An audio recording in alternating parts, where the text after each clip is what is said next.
문학의 고전 수강생 여러분 반갑습니다. 오늘 읽어드릴 무진기행이라는 작품은 1964년 10월 사상계에 발표된 김승옥의 단편소설로 감각적인 문체와 기발하고 섬세한 표현 덕에 우리나라 근대 문학사에서 중요하게 여겨지는 작품 중 하나입니다. 60년대는 우리나라가 전쟁의 아픔을 딛고 근대화되고 있던 때입니다. 무진기행은 물질주의가 팽배한 60년대 서울의 모습을 문제 삼고 있지만 잠깐의 낭만을 품었다가 이에 순응하는 주인공의 모습을 통해 지적인 절제란 무엇인지 보여주기도 합니다. 무진기행의 저자인 김승옥 작가는 1941년 12월 23일 일본 오사카에서 태어났으며 1962년 단편 생명연습이 한국일보 신춘문예에 당선되면서 등단합니다. 첫 한글 세대 소설가로 기존의 도덕적 상상력과 윤리적 세계관에서 벗어나 자유롭고 감각적인 시선, 기발하고 섬세한 묘사를 보여줘 한국 근대 문학사의 한 획을 긋습니다. 초기 작품에서는 현실을 초월한 삶을 동경하는 낭만주의적인 모습을 보여줬지만 이후 무진기행, 1964년 서울 등의 작품에서는 높고 견고한 일상의 벽을 넘지 못하는 현실주의적인 작품을 보여줍니다. 그럼 우리 읽기 리더단과 함께 무진기행을 읽어보도록 하겠습니다. 안녕하세요. 이번에 읽기 리더를 맡게 된 산업디자인과 19학번 박찬혁입니다. 그럼 지금부터 무진기행 읽기 시작하겠습니다. 무진기행, 저자 김승옥. 무진으로 가는 버스. 버스가 산모퉁이를 돌아갈 때 나는 무진 10km라는 이정비를 보았다. 그것은 옛날과 똑같은 모습으로 길가의 잡초 속에서 튀어나와 있었다. 내 뒷좌석에 앉아있는 사람들 사이에서 다시 시작된 대화를 나는 들었다. 앞으로 10km 남았군요. 예, 한 30분 후엔 도착할 겁니다. 그들은 농사관계의 시찰원인 듯했다. 아니, 그렇지 않은지도 모른다. 그러나 하여튼 그들은 생문이 있는 반소매 셔츠를 입고 있었고 되두렁지게 바지를 입었고 지나쳐오는 마을과 들과 산에서 아마 농사관계의 전문가들이 아니면 할 수 없는 관찰을 했고 그것을 전문적인 용어로 얘기하고 있었다. 광주에서 기차를 내려서 버스로 갈아타니래 나는 그들이 시골 사람들답지 않게 낮은 목소리로 점잔을 빼면서 얘기하는 것을 반수면 상태 속에서 듣고 있었다. 버스 안의 좌석들은 많이 비어 있었다. 그 시찰원들의 말에 의하면 농번기이기 때문에 사람들이 여행을 할 틈이 없어서라는 것이었다. 무진한 명산물이 별로 없지요? 그들은 대화를 계속하고 있었다. 별게 없지요. 그러면서도 그렇게 많은 사람들이 살고 있다는 건 좀 이상스럽거든요. 바다가 가까이 있으니 항구로 발전할 수도 있었을 텐데요. 가보시면 아시겠지만 그럴 조건이 되어 있는 것도 아닙니다. 수심이 얕은 데다가 그런 얕은 바다를 몇백 리나 밖으로 나가야만 비로소 수평선이 보이는 진짜 바다다운 바다가 나오는 곳이니까요. 그럼 역시 농촌이군요. 그렇지만 이렇다 할 평야가 있는 것도 아닙니다. 그럼 그 5, 6만이 되는 인구가 어떻게들 살아가나요? 그러니까 그럭저럭이란 말이 있는 게 아닙니까? 그들은 점잖게 소리내어 웃었다. 원, 아무리 그렇지만 한 고장에 명산물 하나쯤은 있어야지. 웃음 끝에 한 사람이 말하고 있었다. 무진에 명산물이 없는 게 아니다. 나는 그것이 무엇인지 알고 있다. 그것은 안개다. 아침에 잠자리에서 일어나서 밖으로 나오면 밤사이에 진주해온 적군들처럼 안개가 무진을 삥 둘러싸고 있는 것이었다. 무진을 둘러싸고 있던 산들도 안개에 의하여 보이지 않는 먼 곳으로 유배당해버리고 없었다. 안개는 마치 이승에 한이 있어서 매일 밤 찾아오는 여기가 뿜어내놓은 입김과 같았다. 해가 떠오르고 바람이 바다 쪽에서 방향을 바꾸어 불어오기 전에는 사람들의 힘으로서는 그것을 헤쳐버릴 수가 없었다.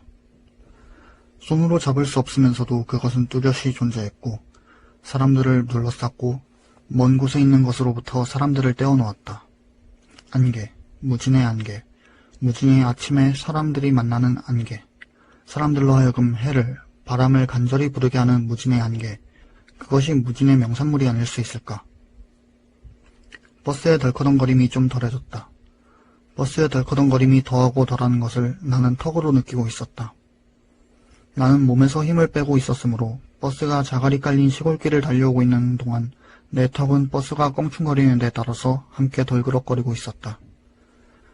턱이 덜그럭거릴 정도로 몸에서 힘을 빼고 버스를 타고 있으면 긴장해서 버스를 타고 있을 때보다 피로가 더욱 심해진다는 것을 알고 있었지만, 그러나 열려진 차창으로 들어와서 나의 밖으로 드러난 살갗을 사정없이 간지럽히고 불어가는 6월의 바람이 나를 반수면 상태로 끌어넣었기 때문에 나는 힘을 주고 있을 수가 없었다.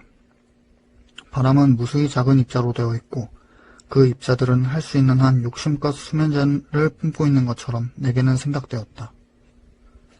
그 바람 속에는 신선한 햇살과 아직 사람들의 땀에 밴 살갗을 스쳐보지 않았다는 천진스러운 저온, 그리고 지금 버스가 달리고 있는 길을 에워싸며 버스를 향하여 달려오고 있는 산줄기의 저편에 바다가 있다는 것을 알리는 소금기, 그런 것들이 이상스레 한데 어울리면서 녹아 있었다. 햇빛의 신선한 밝음과 살갗에 탄력을 주는 정도의 공기의 저온, 그리고 해풍에 섞여 있는 정도의 소금기, 이 세 가지만 합성해서 수면제를 만들어낼 수 있다면 그것은 이 지상에 있는 모든 약방의 진열장 안에 있는 어떠한 약보다도 가장 상쾌한 약이 될 것이고, 그리고 나는 이 세계에서 가장 돈 잘 버는 제약회사의 전문인이 될 것이다. 왜냐하면 사람들은 누구나 조용히 잠들고 싶어하고 조용히 잠든다는 것은 상쾌한 일이기 때문이다. 그런 생각을 하자 나는 쓴웃음이 나왔다. 동시에 무진이 가까웠다는 것이 더욱 실감되었다. 무진에 오기만 하면 내가 하는 생각이란 항상 그렇게 엉뚱한 공상들이었고 뒤죽박죽이었던 것이다. 다른 어느 곳에서도 하지 않았던 엉뚱한 생각을 나는 무진에서는 아무런 부끄럼 없이, 거침없이 해내곤 했었던 것이다. 아니, 무진에서는 내가 무엇을 생각하고 어쩌고 하는 게 아니라 어떤 생각들이 나의 밖에서 제멋대로 이루어진 뒤 나의 머릿속으로 밀고 들어오는 듯 했었다. 당신 안색이 아주 나빠져서 큰일 났어요. 어머님 산소에 다녀온다는 핑계를 대고 무진에 며칠 동안 계시다가 오세요. 주주총회에서의 일은 아버지하고 저하고 다 꾸며놓을게요. 당신은 오랜만에 신선한 공기를 쐬고 그리고 돌아와 보면 대회생 제약회사의 전무님이 되어 있을 게 아니에요? 라고 며칠 전날 밤 아내가 나의 파자마 깃을 손가락으로 만지작거리며 나에게 진심에서 나온 권유를 했을 때, 가기 싫은 심부름을 억지로 갈 때 아이들이 불평을 하듯이 내가 몇 마디 입안의 소리로 투덜댄 것도 무진에서는 항상 자신을 상실하지 않을 수 없었던 과거의 경험에 의한 조건반사였었다. 내가 나이가 좀 든 뒤로 무진에 간 것은 몇 차례 되지 않았지만 그 몇 차례 되지 않은 무진행이 그러나 그때마다 내게는 서울에서의 실패로부터 도망해야 할 때거나 하여튼 무언가 새 출발이 필요할 때였었다.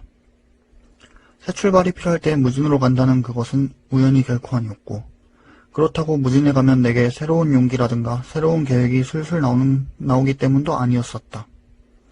오히려 무진에서의 나는 항상 처박혀 있는 상태였었다.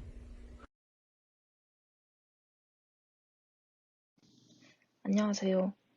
1기 리더상을 맡게 된 패션 디자인학과 19학번 서윤희입니다. 지금부터 무전기행 162쪽 10번째 줄부터 읽어드리겠습니다. 더러운 옷차림과 누런 얼굴로 나는 항상 골방 안에서 뒹굴었다.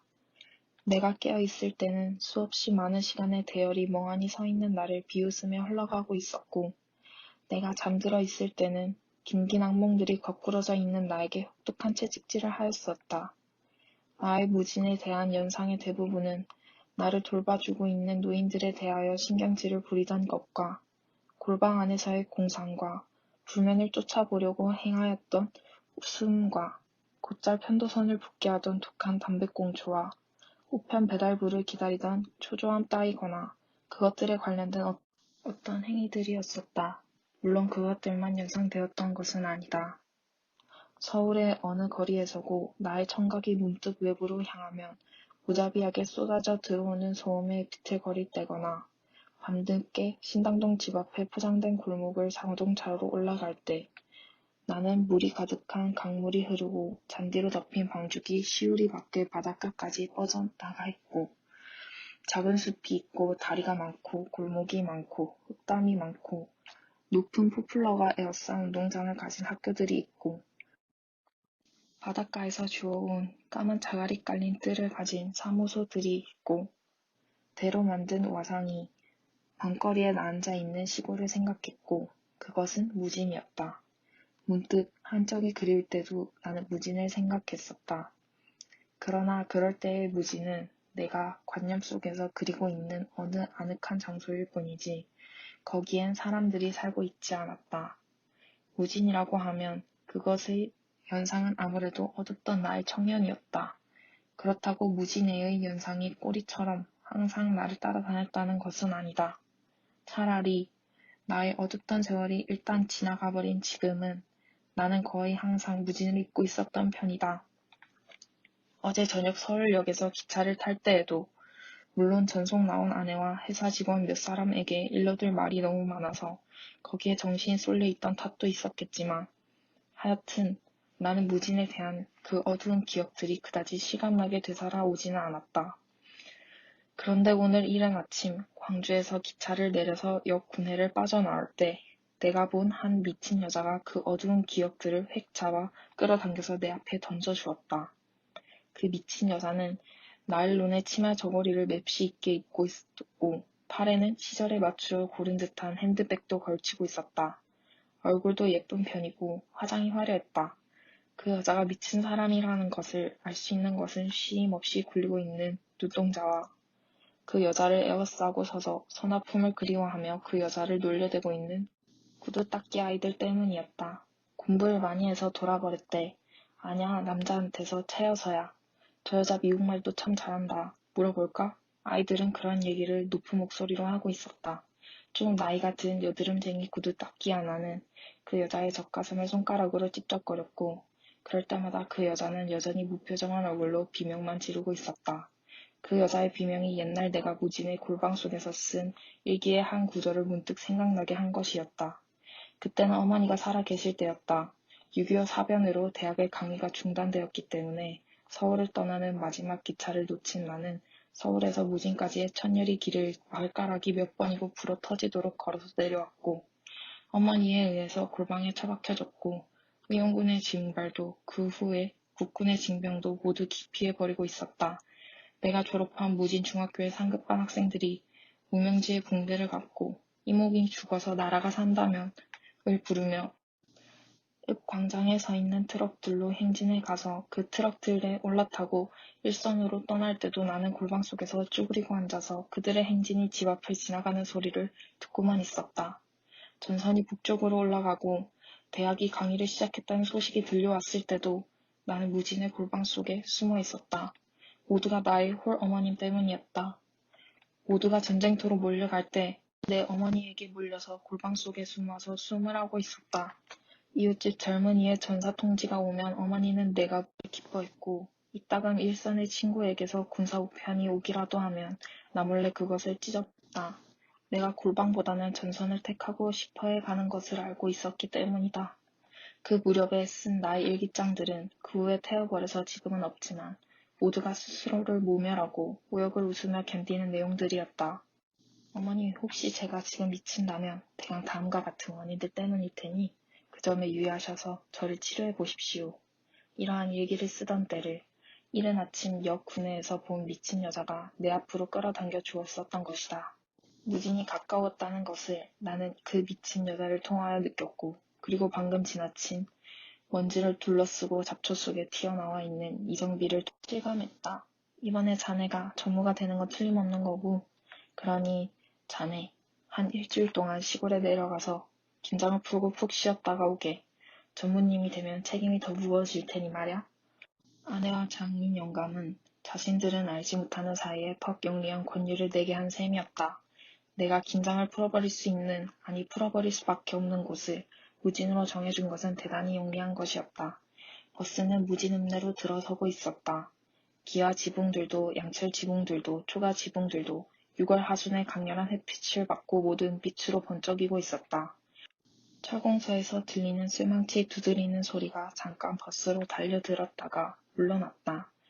어디선지 분유 냄새가 새어 들어왔고 병원 앞을 지날 때는 크레졸 냄새가 났고 어느 상점의 스피커에서는 느려 빠진 유행가가 흘러나왔다. 거리는 텅 비어 있었고 사람들은 처마 밑에 그늘에 쭈그리고 앉아 있었다. 어린 아이들은 빨가벗고 기웃뚱거리며 그늘 속을 걸어다니고 있었다. 읍에 포장된 광장도 거의 텅 비어 있었다. 햇빛만이 눈부시게 그 광장 위에서 끓고 있었고 그 눈부신 햇살 속에서 정적 속에서 개 2마리가 혀를 빼물고 교미를 하고 있었다. 밤에 만난 사람들. 저녁 식사를 하기 조금 전에 나는 낮잠에서 깨어나서 신문 지국들이 몰려있는 거리로 갔다. 이모님 댁에서는 신문을 구독하고 있지 않았다. 그렇지만 신문은 도의인이 누구나 그렇듯이 이제 내 생활의 일부로서 내 하루의 시작과 끝을 맡아보고 있었던 것이다. 내가 찾아간 신문지국에 나는 이모님 댁의 주소와 약도를 그려주고 나왔다. 밖으로 나올 때 내 등 뒤에서 지국 안에 있던 사람들이 그들끼리 무엇라고 수군거리는 소리를 들었다. 아마 나를 알고 있는 사람들이었던 모양이다. 그래? 거만하게 생겼는데. 출세했다지? 옛날 폐병. 그런 속상임 속에서 나는 밖으로 나오면서 은근히 한마디를 기다리고 있었다.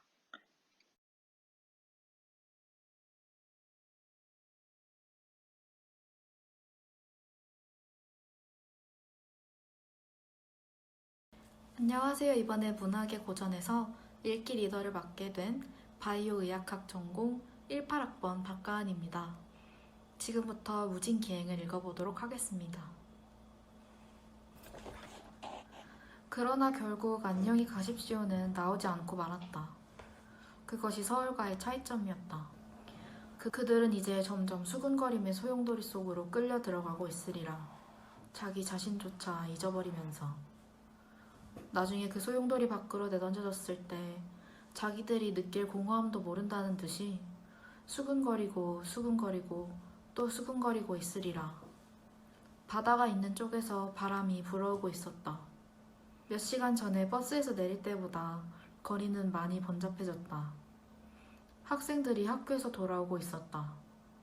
그들은 책가방이 주체스러운 모양인지 그것을 뱅뱅 돌리기도 하며 어깨 너머로 넘겨들기도 하며 두 손으로 껴안기도 하며 혀끝에 침으로써 방울을 만들어서 그것을 입바람으로 훅 불어 날리곤 했다.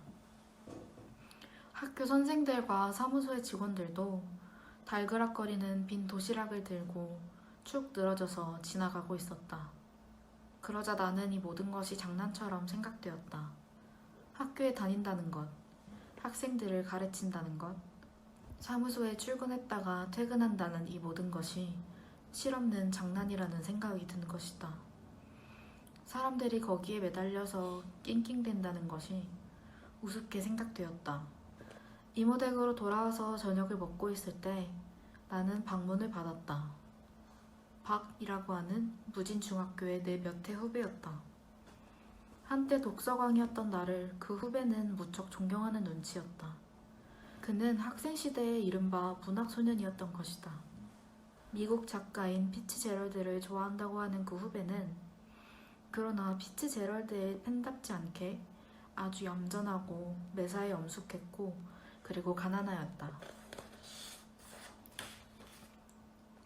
신문 지국에 있는 제 친구에게서 내려오셨다는 얘기를 들었습니다. 웬일이십니까? 그는 정말 반가워해 주었다. 무진은 왜 내가 못 올 땐가?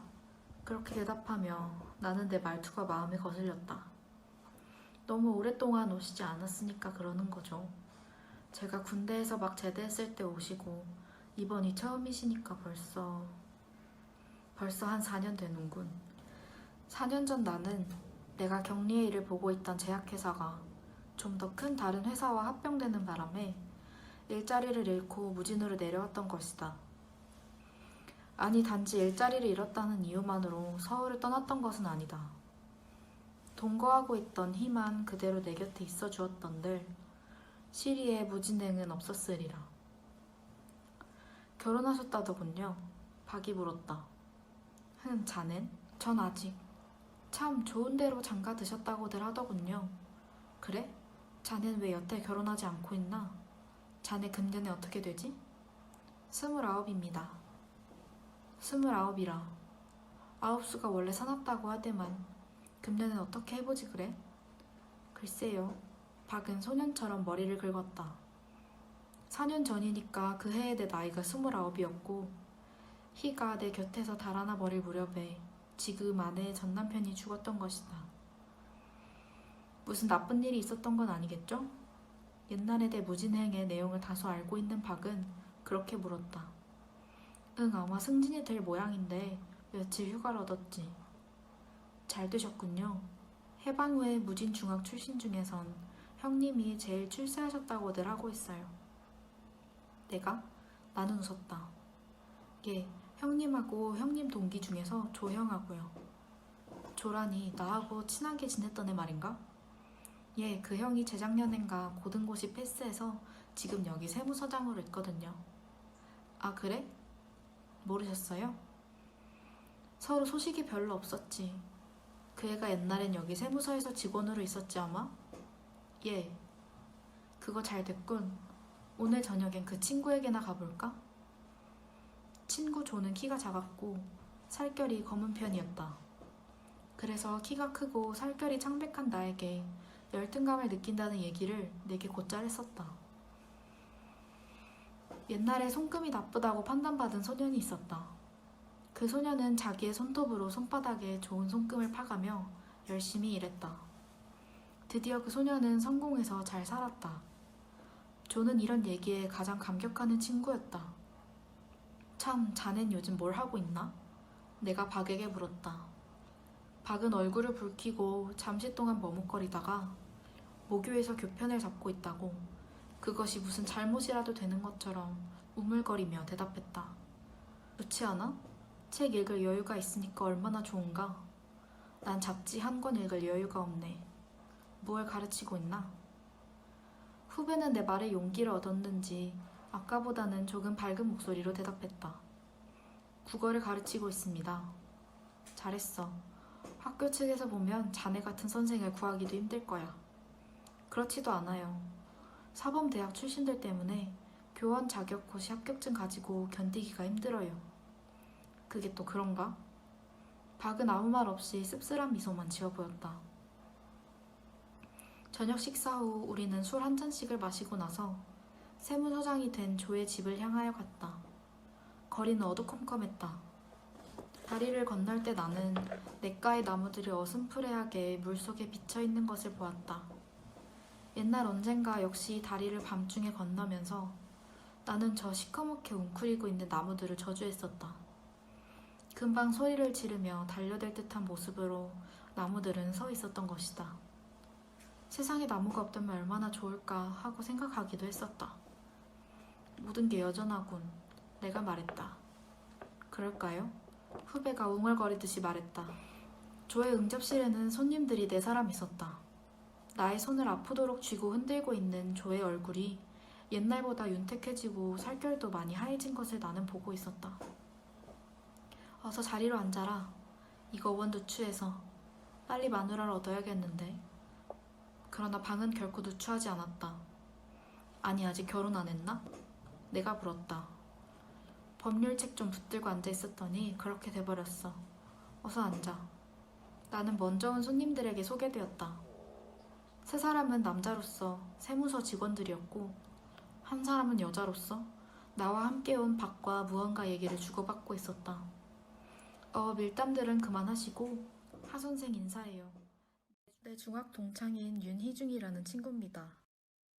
큰 제약회사의 간사님이시고 이쪽은 우리 모교에 와 계시는 음악 선생님이시고 하인숙 씨라고 작년에 서울에서 음악대학을 나오신 분이지.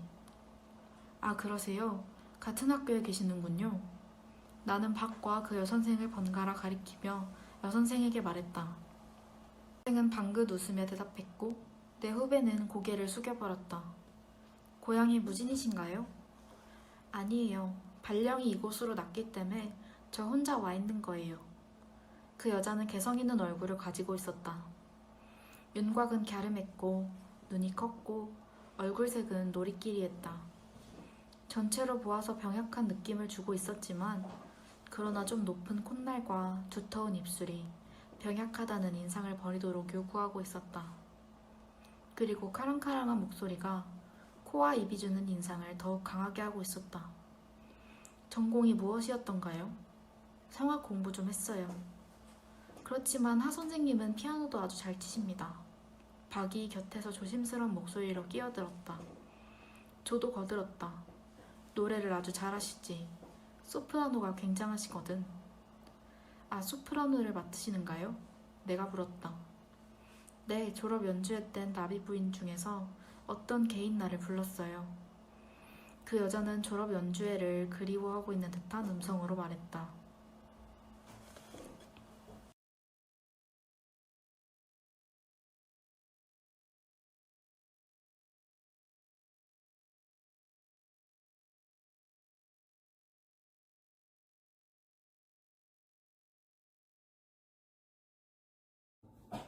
안녕하세요. 16학번 생명과과 김동기입니다. 지금부터 무진기행 읽기를 시작하겠습니다.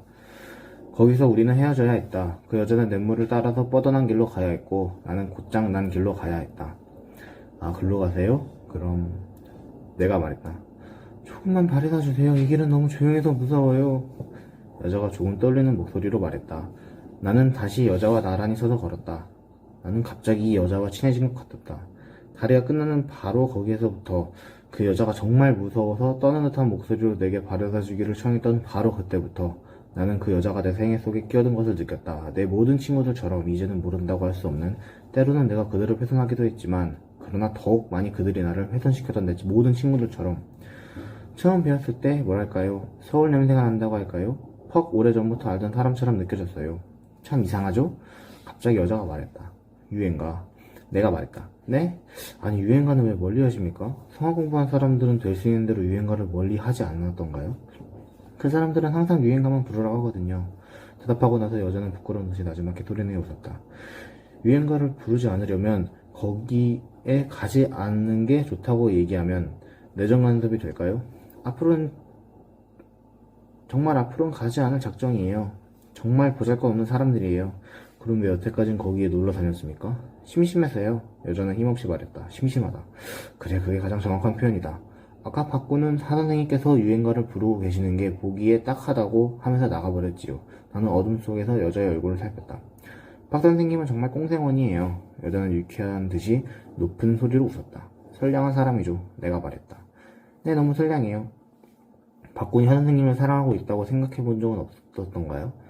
아이, 하선생님 하지 마세요. 오빠라고 해도 제 큰오빠 뻘에는 되실 텐데요. 그럼 무엇라고 부릅니까? 그냥 제 이름을 불러주세요. 인숙이라고요. 인숙이. 나는 낮은 소리로 중얼거려 보았다. 그게 좋군요. 나는 말했다.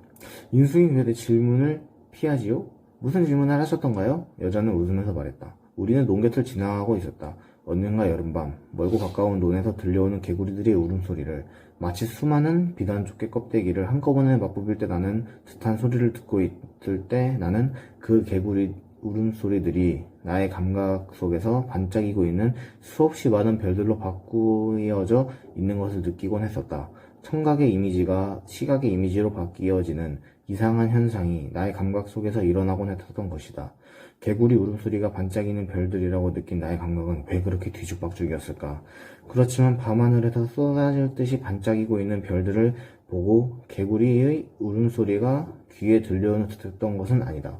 별들을 보고 있으면 나와 어느 별과 그리고 또 그 별과 또 다른 별들 사이의 안타까운 거리가 과학책에서 배운 바로서가 아니라 마치 나의 눈이 점점 정확해져 가고 있는 듯이 나의 시력에 뚜렷이 보여오는 것이었다. 너는 그 도달할 길 없는 거리를 보는데 흘려서 멍하니 서 있다가 그 순간 속에서 그대로 가슴이 터져버리는 것 같았다. 왜 그렇게 못 견디었을까? 별이 무수히 반짝이는 밤하늘을 보고 있던 옛날 나는 왜 그렇게 분해서 못 견디어 했을까? 뭘 생각하고 계세요? 여자가 물어왔다. 개구리 울음소리. 나는 대답하며 나는 밤하늘을 올려다봤다. 내리고 있는 안개의 가래에서 별들이 흐릿하게 떠 보였다. 어머, 개구리 울음소리 정말이에요. 제겐 여태까지 개구리 울음소리가 들리지 않았어요.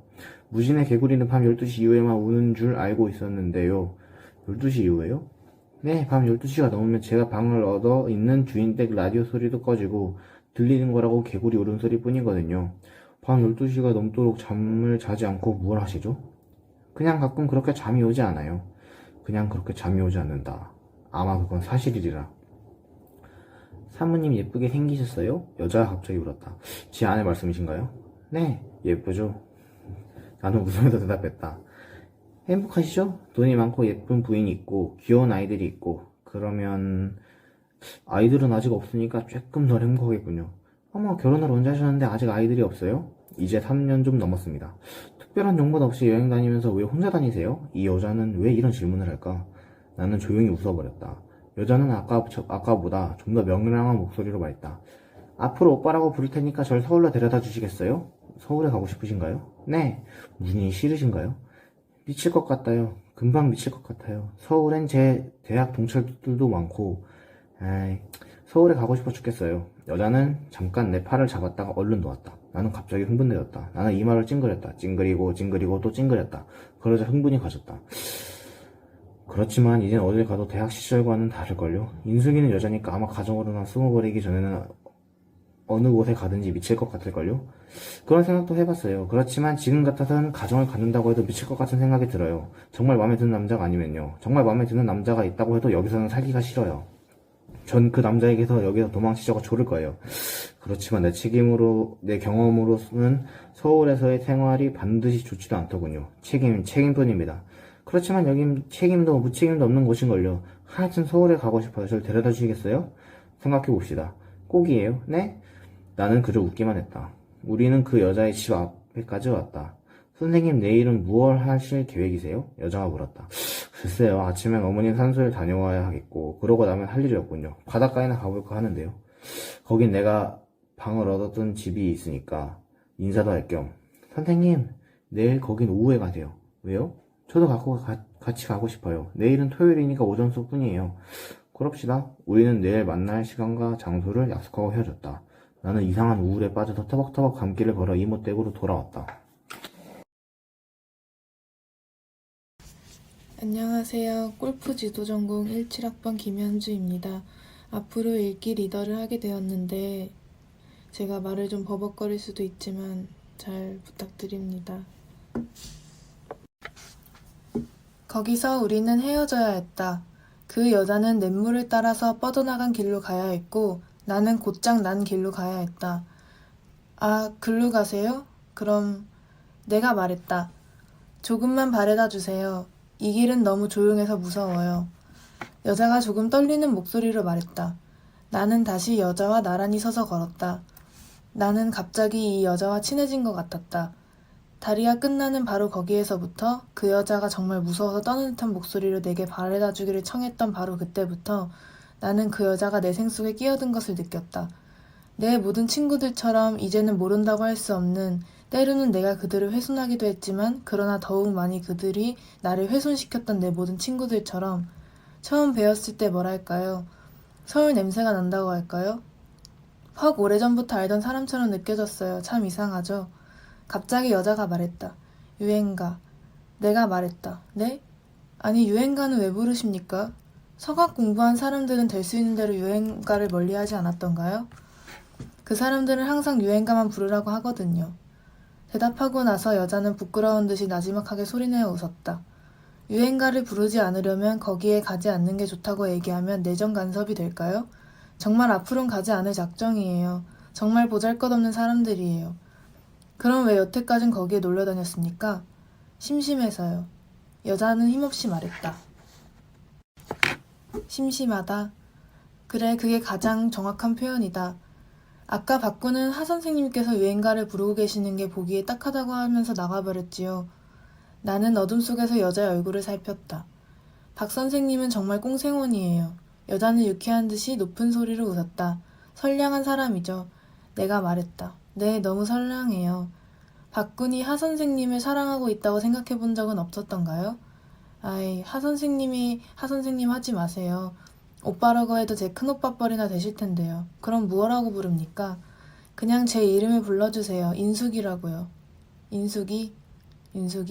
나는 낮은 소리로 중얼거려 보았다. 그게 좋군요.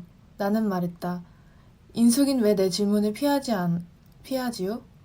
무슨 질문을 하셨던가요? 여자는 웃으면서 말했다. 우리는 논 곁을 지나가고 있었다. 언젠간 여름밤 멀고 가까운 논에서 들려오는 개구리들의 울음소리를, 마치 수많은 비단족의 껍데기를 한꺼번에 맛보빌 때 나는 듯한 소리를 듣고 있을 때 나는 그 개구리 울음소리들이 나의 감각 속에서 반짝이고 있는 수없이 맑은 많은 별들로 바뀌어져 있는 것을 느끼곤 했었다. 청각의 이미지가 시각의 이미지로 바뀌어가는 이상한 현상이 나의 감각 속에서 일어나곤 했었던 것이다. 개구리 울음소리가 반짝이는 별들이라고 느낀 나의 감각은 왜 그렇게 뒤죽박죽이었을까? 그렇지만 밤하늘에서 쏟아지듯이 반짝이고 있는 별들을 보고 개구리의 울음소리가 귀에 들려오는 듯 했었던 것은 아니다. 별들을 보고 있으면 나는 나와 어느 별과 그리고 그 별과 또 다른 별 사이의 안타까운 거리가 과학책에서 배운 바로서가 아니라 마치 나의 눈이 점점 정확해지고 있는 듯이 나의 시력에 뚜렷이 보여오는 것이었다. 나는 그 도달할 길 없는 거리를 보는데 홀려 멍하니 서 있다가 그 순간 속에서 그대로 가슴이 터져버리는 것 같았다. 왜 그렇게 못 견디어야 했을까? 별이 무수히 반짝이는 밤하늘을 보고 있던 옛날 나는 왜 그렇게 분해서 못 견디어야 했을까? 무얼 생각하고 계세요? 여자가 물어왔다. 개구리 울음소리. 대답하며 나는 밤하늘을 올려다봤다. 내리고 있는 안개에 가려서 별들을 흐릿하게 떠보였다. 어머, 개구리 울음소리 정말이에요. 제겐 여태까지 개구리 울음소리가 들리지 않았어요. 무진의 개구리는 밤 12시 이후에만 오는 줄 알고 있었는데 12시 이후에요? 네, 밤 12시가 넘으면 제가 방을 얻어있는 주인 댁 라디오 소리도 꺼지고 들리던 거라곤 개구리 울음소리 뿐이거든요. 밤 12시가 넘도록 잠을 자지 않고 무얼 하시죠? 그냥 가끔 그렇게 잠이 오지 않아요. 그냥 그렇게 잠이 오지 않는다. 아마 그건 사실이리라. 사모님 예쁘게 생기셨어요? 여자가 갑자기 물었다. 제 아내 말씀인가요? 네, 예쁘죠. 나는 웃으면서 대답했다. 행복하시죠? 돈이 많고 예쁜 부인이 있고 귀여운 아이들이 있고 그러면. 조금 덜 행복하겠군요. 어머, 결혼은 언제 하셨는데 아직 아이들이 없어요? 이제 3년 좀 넘었습니다. 특별한 용무도 없이 여행하시면서 왜 혼자 다니세요? 이 여자는 왜 이런 질문을 할까? 나는 조용히 웃어버렸다. 여자는 아까보다 좀 더 명랑한 목소리로 말했다. 앞으로 오빠라고 부를 테니까 절 서울로 데려가 주시겠어요? 서울에 가고 싶으신가요? 네. 무진이 싫은가요? 미칠 것 같아요. 금방 미칠 것 같아요. 서울엔 제 대학 동창들도 많고 아이 서울로 가고 싶어 죽겠어요. 여자는 잠깐 내 팔을 잡았다가 얼른 놓았다. 나는 갑자기 흥분되었다. 나는 이마를 찡그렸다. 찡그리고 찡그리고 또 찡그렸다. 그러자 흥분이 가셨다. 그렇지만 이젠 어딜 가도 대학 시절과는 다를걸요? 인숙은 여자니까 아마 가정으로나 숨어버리기 전에는 어느 곳에 가든지 미칠 것 같을걸요? 그런 생각도 해봤어요. 그렇지만 지금 같아서 가정을 갖는다고 해도 미칠 것 같은 생각이 들어요. 정말 마음에 드는 남자가 아니면요. 정말 마음에 드는 남자가 있다 해도 여기선 살기가 싫어요. 전 그 남자에게 여기서 도망가자고 조를 거예요. 그렇지만 내 경험으로는 서울에서의 생활이 반드시 좋지도 않더군요. 책임뿐입니다. 그렇지만 여긴 책임도 무책임도 없는 곳인걸요? 하여튼 서울에 가고 싶어요. 절 데려가 주시겠어요? 생각해 봅시다. 꼭이에요. 네? 나는 그저 웃기만 했다. 우리는 그 여자의 집 앞까지 왔다. 선생님 내일은 무얼 하실 계획이세요? 여자가 물었다. 글쎄요. 아침엔 어머니 산소에 다녀와야 하겠고 그러고 나면 할 일이 없군요. 바닷가에나 가볼까 하는데요. 거긴 한때 내가 방 얻어 있던 집이 있으니까 인사도 할 겸. 선생님, 내일 거긴 오후에나 가세요. 왜요? 저도 같이 가고 싶어요. 내일은 토요일이니까 오전 수업뿐이에요. 그럽시다. 우리는 내일 만날 시간과 장소를 약속하고 헤어졌다. 나는 이상한 우울에 빠져서 터벅터벅 밤길을 걸어 이모 댁으로 돌아왔다. 안녕하세요. 무진기행 6번째 파트를 읽어드릴 읽기리더 문헌정보학과 17학번 윤지영입니다. 소설은 갈등 중심으로 흘러가잖아요. 저는 무진기행에서는 꿈 낭만이냐 아니면 현실이냐 그 사이에서 갈등을 하는 그런 주인공의 내적 갈등이 주된 소설의 갈등이라고 이해를 했어요. 그래서 이 갈등을 가지고 소설의 내용을 나누면 발단, 전개, 위기, 절정, 결말 이렇게 나뉘잖아요. 오늘 제가 읽어드릴 부분은 위기 부분이고요. 서술자가 성인 남성이고 또 60년대에 쓰여진 소설이다 보니까 문체가 굉장히 강건해요. 그래서 아마 제 목소리랑은 좀 안 어울릴 수도 있지만 몰입을 해서 열심히 읽어볼 테니까 열심히 같이 들어주셨으면 좋겠습니다. 내가 이불 속으로 들어갔을 때 통금 사이렌이 불었다. 그것은 갑작스럽게 요란한 소리였다. 그 소리는 길었다. 모든 사물들이, 모든 사고가 그 사이렌에 흡수되어 갔다. 마침내 이 세상에선 아무것도 없어져 버렸다. 사이렌만이 세상에 남아 있었다. 그 소리도 마침내 느껴지지 않을 만큼 오랫동안 계속할 것 같았다. 그때 소리가 갑자기 힘을 잃으면서 꺾였고 길게 신음하며 사라져갔다. 내 사고만이 다시 살아났다. 나는 얼마 전까지 그 여자와 주고받던 얘기들을 다시 생각해보려 했다. 많은 것을 얘기한 것 같은데 그러나 귀 속에는 우리의 대화가 몇 개 남아있지 않았다. 좀 더 시간이 지난 후 그 대화들이 내 귀 속에서 내 머릿속으로 자리를 옮길 때는 그리고 머릿속에서 심장 속으로 옮겨갈 때는 또 몇 개가 더 없어져 버릴 것인가? 아니 결국엔 모두 없어져 버릴지도 모른다. 천천히 생각해보자. 그 여자는 서울에 가고 싶다고 했다. 그 말을 그 여자는 안타까운 음성으로 얘기했다. 나는 문득 그 여자를 껴안고 싶은 충동에 사로잡혔다. 그리고 아니 내 심장에 남을 수 있는 것은 그것뿐이었다. 그러나 그것도 일단 무진을 떠나기만 하면 내 심장 위에서 지워져 버리리라. 나는 잠이 오지 않았다. 낮잠 때문이기도 하였다. 나는 어둠 속에서 담배를 피웠다.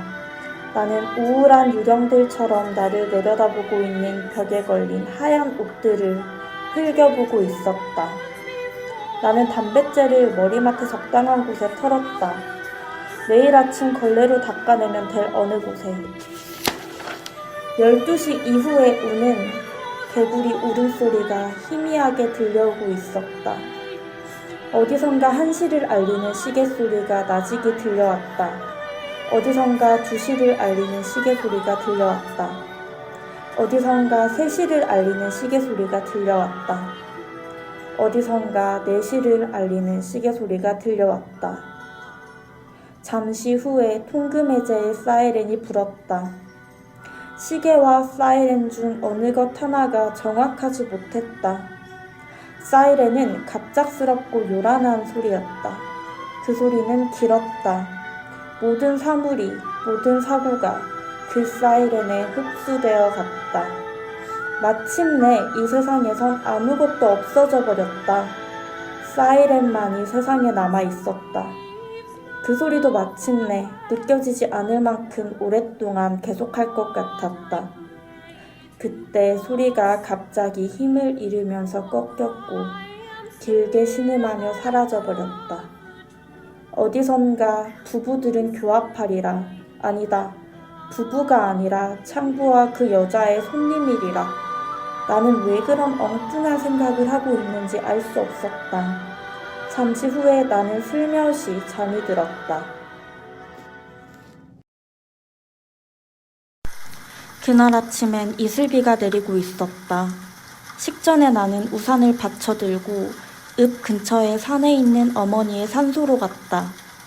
나는 바지를 무릎 위까지 걷어올리고 비를 맞으며 묘를 향하여 엎드려 절했다. 비가 나를 굉장한 효자로 만들어 주었다. 나는 한 손으로 묘 위에 긴 풀을 뜯었다. 풀을 뜯으면서 나는 나를 전무님으로 만들기 위하여 전무선출에 관계된 사람들을 찾아다니며 그 호걸웃음을 짓고 있을 장인 영감을 상상했다. 그러자 나는 묘 속으로 들어가고 싶었다. 돌아가는 길은 좀 멀긴 하지만 잔디가 곱게 깔린 방죽길을 걷기로 했다. 이슬비가 바람에 뿌옇게 날리고 있었다. 비를 따라서 풍경이 흔들렸다. 나는 우산을 접어버렸다.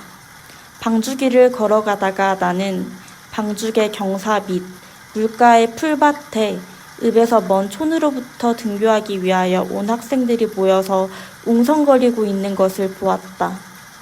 나이 많은 사람들이 몇 사람 끼어 있었고 비옷을 입은 순경 한 사람이 방죽의 비탈 위에 쭈그리고 앉아서 담배를 피우며 먼 곳을 바라보고 있었고 노파 한 사람이 혀를 차며 웅성거리고 있는 학생들의 틈을 빠져나와서 갔다. 나는 방죽의 비탈을 내려갔다. 순경 곁을 지나면서 나는 물었다. 무슨 일입니까? 자살 시체입니다. 순경은 흥미없는 말투로 말했다. 누군데요? 읍내에 있는 술집 여자입니다. 초여름이 되면 반드시 몇 명씩 죽지요. 네, 저 계집애는 아주 독살스러운 년이어서 안 죽을 줄 알았더니 저것도 별 수 없는 사람이었던 모양입니다. 네, 나는 물가로 내려가서 학생들 틈에 끼었다. 시체의 얼굴은 냇물을 향하고 있었으므로 내게는 보이지 않았다. 머리는 파마였고 팔과 다리가 하얗고 굵었다. 붉은색의 얇은 스웨터를 입고 있었고 하얀 스커트를 입고 있었다. 지난밤의 새벽은 추웠던 모양이다. 아니면 그 옷이 그 여자의 마음에 든 옷이었던가 보다. 푸른 꽃무늬 있는 하얀 고무신을 머리에 베고 있었다. 무엇인가를 싼 하얀 손수건이 그 여자의 축 늘어진 손에서 좀 떨어진 곳에 굴러 있었다. 하얀 손수건은 비를 막고 있었고 바람이 불어도 조금도 나부끼지 않았다. 시체의 얼굴을 보기 위해서 많은 학생들이 냇물 속에 발을 담그고 이쪽을 향하여 서 있었다.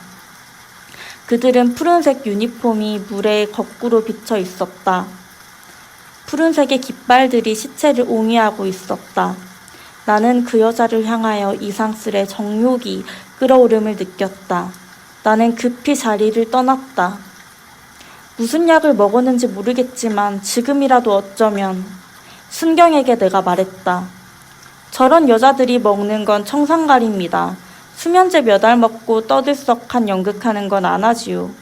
그것만은 고마운 일이지만 나는 무진으로 오늘 버스칸에서 수면제를 만들어 팔겠다는 공상을 한 것이 생각났다.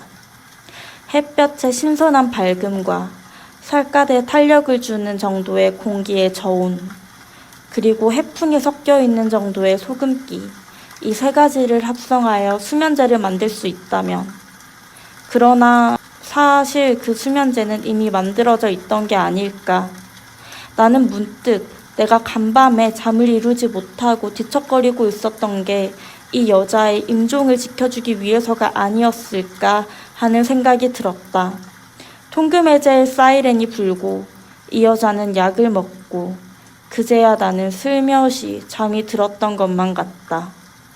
갑자기 나는 이 여자가 나의 일부처럼 느껴졌다. 아프긴 하지만 가까이 하지 않으면 안 될 내 몸의 일부처럼 느껴졌다. 나는 접어든 우산에 묻은 물을 휙휙 뿌리면서 집으로 돌아왔다. 집에는 세무서장인 조가 보낸 쪽지가 기다리고 있었다. 할 일 없으면 세무서로 좀 들러주게. 아침밥을 먹고 나는 세무서로 갔다. 이슬비는 그쳤으나 하늘은 흐렸다. 나는 조의 의도를 알 것 같았다. 서장실에 앉아있는 자기의 모습을 보여주고 싶은 거다. 아니, 내가 비꼬아서 생각하고 있는지 모른다. 나는 고쳐 생각하기로 했다. 그는 세무서장으로 만족하고 있을까? 아마 만족하고 있을 게다. 그는 무진에 어울리는 사람이다. 아니, 나는 다시 고쳐 생각하기로 했다. 어떤 사람을 잘 안다는 것, 잘 아는 채 한다는 것이 그 어떤 사람의 입장에서 보면 무척 불행한 일이다. 우리가 비난할 수 있고 적어도 평가하려고 드는 것은 우리가 알고 있는 사람에 한하는 것이기 때문이다. 여기서 주인공이 낭만과 욕정을 느끼는 두 가지의 것들이 등장을 하는데요. 한 선생과의 대화, 그리고 술집 여자의 자살, 이렇게 두 가지가 등장을 합니다. 근데 이 두 가지는 언제 이제 발생을 하냐면 통금 시간에 발생을 하는 것들이에요. 통금 시간에 한 선생님과의 대화를 상상하고 또 이 통금 시간에 술집 여자가 자살을 합니다. 그러니까 사회적으로 금기시되는 타락한 것들이라는 것을 이 통금 시간이라는 이런 시점을 이용을 해서 나타내 준 것 같고요. 또 이 사이렌 소리가 뭐라고 했냐면 모든 사물과 사고를 흡수한다고 했어요. 그러니까 이 사이렌 소리 사이에 있었던 것들, 모든 사고와 사물을 흡수하는 이 사이렌 사이에 주인공이 생각한 것들, 그 시점에 있었던 것들은 잠깐의 비일상이라는 거죠. 그래서 이 사이렌은 주인공이 현실과 낭만 사이를 오가는 것을 알리는 장치라고 저는 생각했습니다. 또 주인공이 나중에 뭐라고 하냐면 햇볕의 밝음, 공기의 저온, 해풍의 소금기를 가지고 수면제를 만들면 어떨까? 수면제는 이미 만들어진 것일지도 모르겠다 라고 생각을 합니다. 이 햇볕과 공기 그리고 해풍은 전부 무진의 것들이에요. 그래서 이 무진이 주인공을 비현실에 있게 하는 그런 공간이구나 라는 걸 알 수 있는 그런 부분이었습니다. 안녕하세요. 전 이번에 읽기 리더를 해보고 싶어서 지원을 하게 된 19학번 이수림이라고 합니다. 무진기행은 워낙 유명한 작품이기 때문에 사람들이 한 번쯤은 읽어보셨을 거라고 생각이 드는데요. 제가 무진기행을 처음 읽게 된 계기는 사실 수능을 보기 위한 형식적인 읽기에 불과했습니다. 여러분들 중에서도 이런 이유로 무진기행을 접하게 된 분도 되게 많으실 거라고 생각이 드는데요.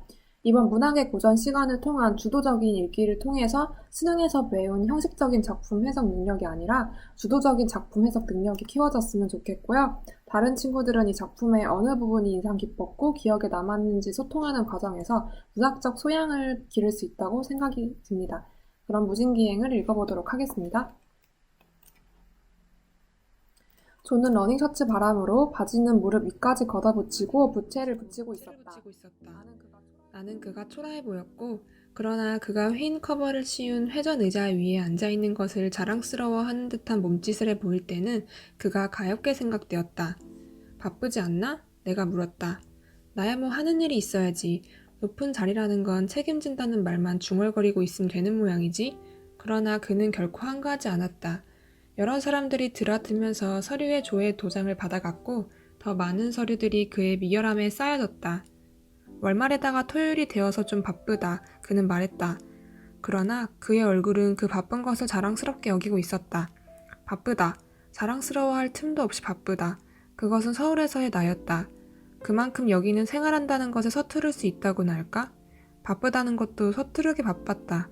그리고 그때 나는 사람이 자기가 하는 일에 서투르다는 것은 그것이 무슨 일이든지 설령 도둑질이라고 할지라도 서투르다는 것은 보기에 딱하고 보는 사람을 신경질 나게 한다고 생각하였다. 미끈하게 일을 처리해버린다는 건 우선 우리를 안심시켜준다. 참, 어쩌녁. 하선생이란 여자는 네 색식감이냐? 내가 물었다. 내 색식감? 그는 높은 목소리로 웃었다. 내 색식감이 그 정도로밖에 안 보이냐? 그가 말했다. 그 정도가 뭐 어때서? 야, 야가 빠진 놈아. 넌 빽좋고 돈 많은 과부를 몰아놓고 기껏 내가 어디서 굴러온 줄도 모르는 말라빠진 음악 선생이나 차지하고 있으면 마음이 시원하겠다는 거냐? 말하고 나서 그는 유쾌해 죽겠다는 듯이 웃어댔다. 너만큼만 사는 정도라면 여자가 거지라도 괜찮지 않아? 내가 말했다. 그래도 그게 아닙니다. 내 편에 나를 끌어줄 사람이 없으면 처가 편에서라도 누가 있어야 하는 거야. 그가 대답했다. 그의 말투로는 우리는 공범자였다. 야, 세상 우습더라. 내가 고시에 패스하자마자 중매가 막 들어오는데 그런데 그게 모두 형편없는 것들이거든. 도대체 여자들이 성기 하나를 위천으로 해서 시집가 보겠다는 그 배짱들이 괘씸하단 말이야? 그럼 그 여선생도 그런 여자 중에 하나인가? 아주 대표적인 여자지.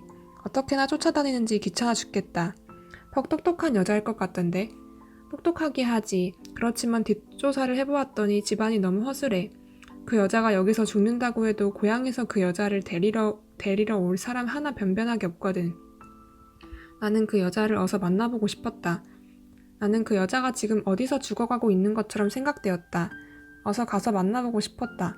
속도 모르는 박구는 그 여자를 좋아하는데 그가 말하면서 빙긋 웃었다. 박구니? 나는 놀란 채 했다. 그 여자에게 편지를 보내어 호소를 하는데 그 여자가 모두 내게 보여주거든. 박구는 내게 연애 편지를 쓰는 셈이지. 나는 그 여자를 만나보고 싶은 생각이 싹 가셨다. 그러나 잠시 후엔 그 여자를 어서 만나보고 싶다는 생각이 되살아났다. 지난 봄엔 그 여자를 데리고 절에 한번 갔었지. 어떻게 해보려고 했는데 요 영리한 게 결혼하기 전까진 절대로 안 된다는 거야. 그래서 무함만 당하고 말았지. 나는 그 여자에게 감사했다. 시간이 됐을 때 나는 그 여자와 만나기로 한 읍내에서 좀 떨어진 바다로 뻗어나가고 있는 방죽으로 갔다. 노란 파라솔 하나가 멀리 보였다. 그것이 그 여자였다.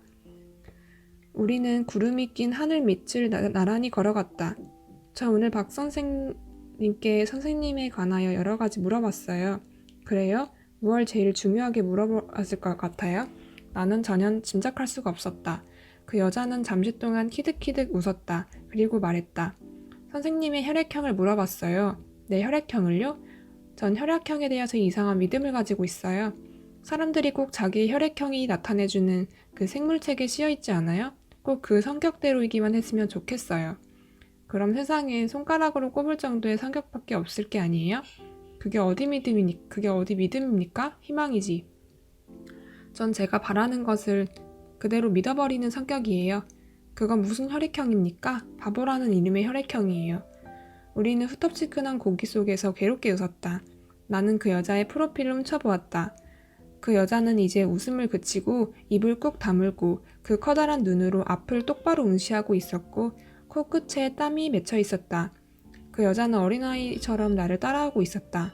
나는 나의 한 손으로 그 여자의 한 손을 잡았다. 그 여자는 놀란 듯했다. 나는 얼른 손을 놓았다. 잠시 후에 나는 다시 손을 잡았다. 그 여자는 이번엔 놀라지 않았다. 우리가 잡고 있는 손바닥과 손바닥 틈으로 희미한 바람이 새어나가고 있었다. 무작정 서울에만 가면 어떻게 할 작정이요? 내가 물었다. 이렇게 좋은 오빠가 있는데 어떻게 해주겠지요. 여자는 나를 쳐다보며 방긋 웃었다. 신랑감이야 수두룩하긴 하지만 서울보다는 고향에 가 있는 게 낫지 않을까요? 고향보다는 여기가 나아요. 그럼 여기 그대로 있는 게 아이 선생님 절 데리고 가시자는 작성이시군요. 여자는 울상을 지으며 내 손을 뿌리쳤다. 사실 나는 나 자신을 알 수 없었다. 사실 나는 감상이나 연민으로서 세상을 향하고 서는 나이도 지난 것이다. 사실 나는 몇 시간 전에 조가 얘기했듯이 빽이 좋고 돈 많은 과부를 만난 것을 반드시 바란 것은 아니지만 결과적으로는 잘 되었다고 생각하고 있는 사람인 것이다. 나는 내게서 달아나 버렸던 여자에 대한 것과는 다른 사람을 지금의 내 아내에 대하여 갖고 있었다. 그러면서도 나는 구름이 끼어있는 하늘 밑에 바다로 뻗은 방죽 위를 걸어가면서 다시 내 곁에 선 여자의 손을 잡았다. 나는 지금 우리가 찾아가고 있는 집에 대하여 여자에게 설명해 주었다. 어느 해 나는 그 집에서 방 한 칸을 얻어들고 더러워진 나의 폐를 씻어내고 있었다. 어머니도 세상을 떠나간 뒤였다. 이 바닷가에서 보낸 1년, 그때 내가 쓴 모든 편지들 속에서 사람들은 쓸쓸하다라는 단어를 쉽게 발견할 수 있었다. 그 단어는 다소 천박하고 이제는 사람의 가슴에 호소해오는 능력도 거의 상실해버린 사어 같은 것이지만 그러나 그 무렵에 내게는 그 말밖에 써야 할 말이 없는 것처럼 생각되었다.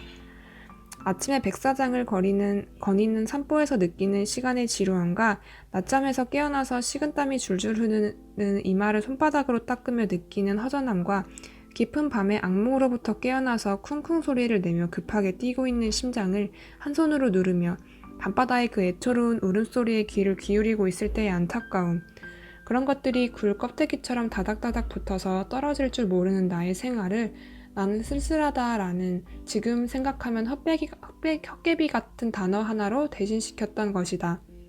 바다는 상상도 되지 않는 먼지 낀 도시에서 바쁜 일과 중에 무표정한 우편 배달부가 던져주고 간 나의 편지 속에서 쓸쓸하다라는 말을 보았을 때 그 편지를 받은 사람이 과연 무엇을 느끼거나 상상할 수 있었을까? 그 바다에서 그 편지를 내가 띄우고 도시에서 내가 그 편지를 받았다고 가정할 경우에도 내가 그 바닷가에서 그 단어에 걸어보던 모든 것에 만족할 만큼 도시에 내가 바닷가의 나의 심경에 공명할 수 있었을 것인가? 아니, 그것이 필요하긴 했었을까? 그러나 정확하게 말하자면 그 무렵 편지를 쓰기 위해서 책상 앞으로 다가가고 있던 나도 지금에 와서 내가 하고 있는 바와 같은 가정과 질문을 어렴풋이나마 하고 있었고 그 대답을 아니다로 생각하고 있었던 듯하다. 그러면서도 그는 그 속에 쓸쓸하다라는 단어가 씌워진 편지를 썼고 때로는 바다가 암청색으로 서투르게 그려진 엽서를 사방으로 띄웠다. 세상에서 제일 먼저 편지를 쓴 사람은 어떤 사람이었을까요? 내가 말했다. 아이 편지, 정말 편지를 받는 것처럼 기쁜 일은 없어요. 정말 누구였을까요? 아마 선생님처럼 외로운 사람이었겠죠? 여자의 손이 내 손 안에서 꼼지락거렸다. 나는 그 손이 그렇게 말하고 있는 듯한 느낌이 들었다. 그리고 인숙이처럼 내가 말했다. 네, 우리는 서로 고개를 마주보며 웃음 지었다.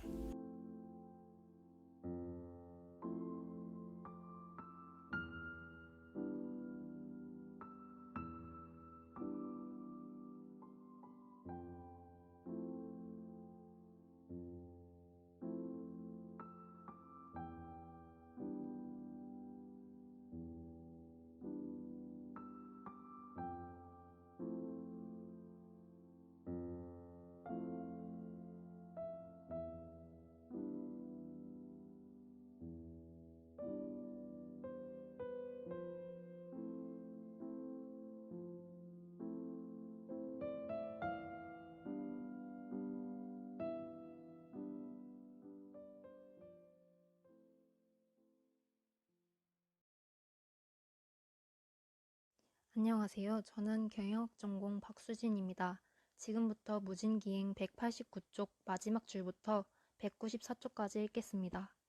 우리는 우리가 찾아가는 집에 도착했다. 세월이 그 집과 그 집 사람들만은 피해서 지나갔던 모양이다.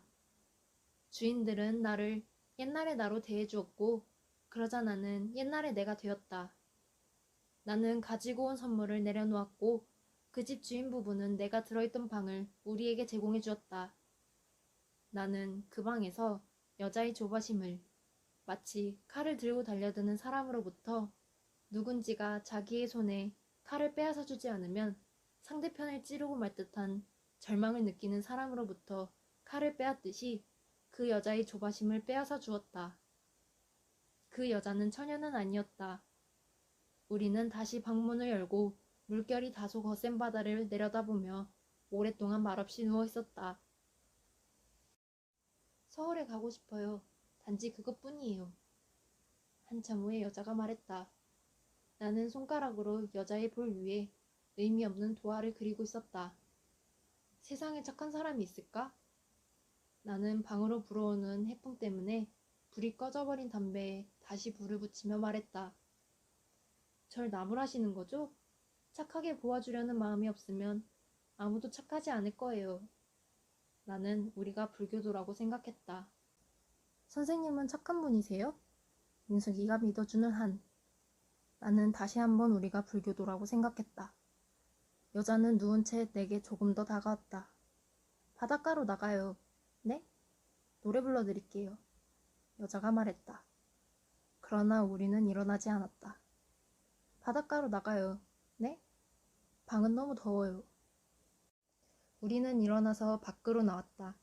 우리는 백사장을 걸어서 인가가 보이지 않는 바닷가의 바위 위에 앉았다. 파도가 거품을 숨겨가지고 와서 우리가 앉아있는 바위 밑에 그것을 뿜어 놓았다. 선생님, 여자가 나를 불렀다. 나는 여자 쪽으로 고개를 돌렸다. 자기 자신이 싫어지는 것을 경험하신 적이 있으세요? 여자가 꾸민 명랑한 목소리로 물었다. 나는 기억을 헤쳐보았다. 나는 고개를 끄덕이며 말했다. 언젠가 나와 함께 사던 친구가 다음날 아침에 내가 코를 골면서 자더라는 것을 알려주었을 때였지. 그때 정말이지 살맛이 나지 않았어. 나는 여자를 웃기기 위해서 그렇게 말했다. 그러나 그 여자는 웃지 않고 조용히 고개만 끄덕거렸다. 한참 후에 여자가 말했다. 선생님, 저 서울에 가고 싶지 않아요. 나는 여자의 손을 달라고 하여 잡았다. 나는 그 손을 힘을 주어주면서 말했다. 우리 서로 거짓말은 하지 말기로 해. 거짓말 아니에요. 여자는 빙긋 웃으며 말했다. 어떤 개인 날 불러드릴게요. 그렇지만 오늘은 흐린걸. 나는 어떤 개인 날에 그 이별을 생각하며 말했다. 흐린 날엔 사람들은 헤어지지 말기로 하자. 손을 내밀고 그 손을 잡는 사람이 있으면 그 사람을 가까이, 좀 더 가까이 끌어당겨 주기로 하자. 나는 여자에게 사랑한다고 말하고 싶었다. 그러나 사랑한다 라는 그 국어의 어색함이 그렇게 말하고 싶은 나의 충동을 쫓아버렸다. 우리가 바닷가에서 읍내로 돌아온 것은 저녁의 어둠이 눌려든 뒤였다. 읍내에 들어오기 조금 전에 우리는 방주기에서 키스했다. 전 선생님께서 여기 계시는 일주일 동안 멋있는 연애를 할 계획이니까 그렇게 알고 계세요.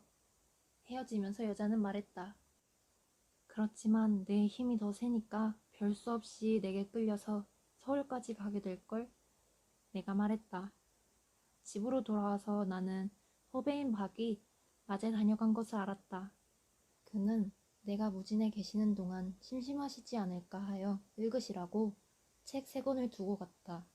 그가 저녁에 다시 오겠다고 하더라는 얘기를 이모가 내게 했다. 나는 피로를 핑계로 아무도 만나기 싫다는 뜻을 이모에게 알려두었다. 이모는 내가 바닷가에서 아직 돌아오지 않았다고 대답하겠다고 말했다. 나는 아무것도 생각하고 싶지 않았다. 아무것도. 나는 이모에게 소주를 사오게 하여 취해서 잠이 들 때까지 마셨다. 새벽녘에 잠깐 잠이 깨었다. 나는 이유를 집어낼 수 없이 가슴이 두근거렸는데 그것은 불안이었다. 민숙이 하고 나는 중얼거려 보았다.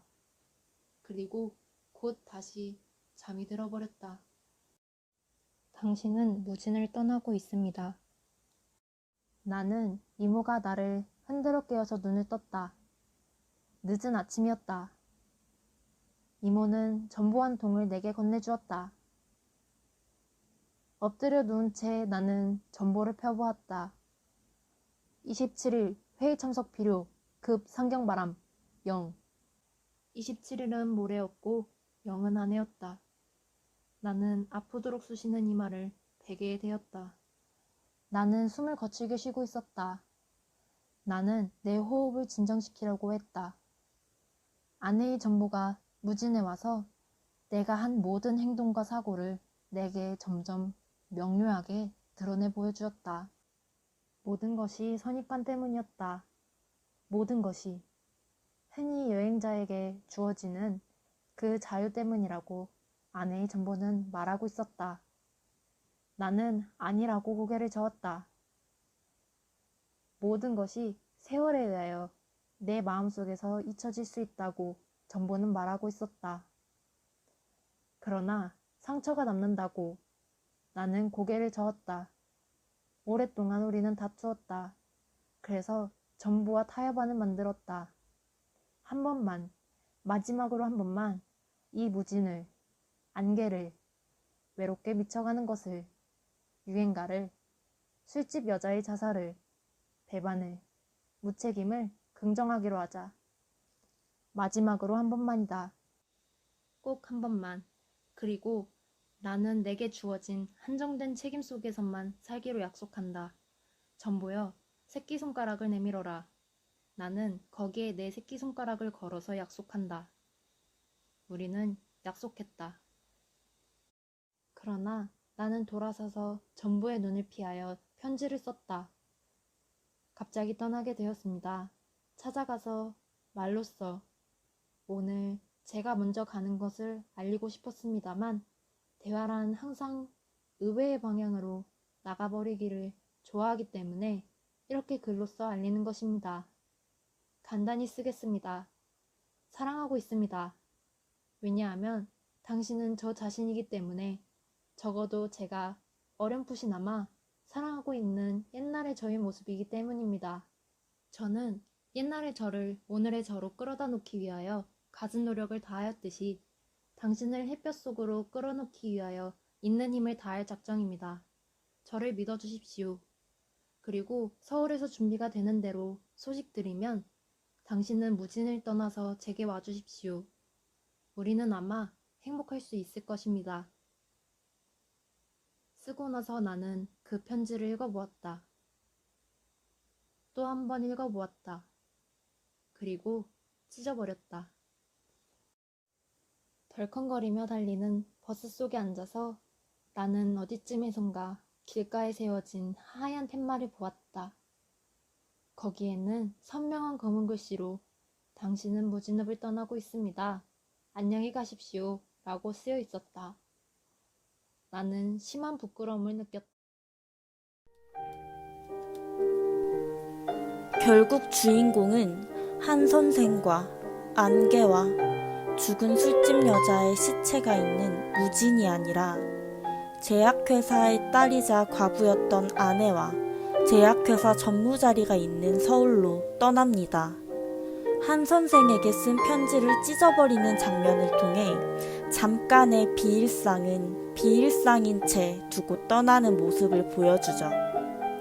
어떤 평론가는 주인공이 무진에 남는 선택을 했다면 동화에 그쳤겠지만 서울로 떠나는 선택을 한 점이 바로 무진기행의 소설적인 면모라고 했습니다.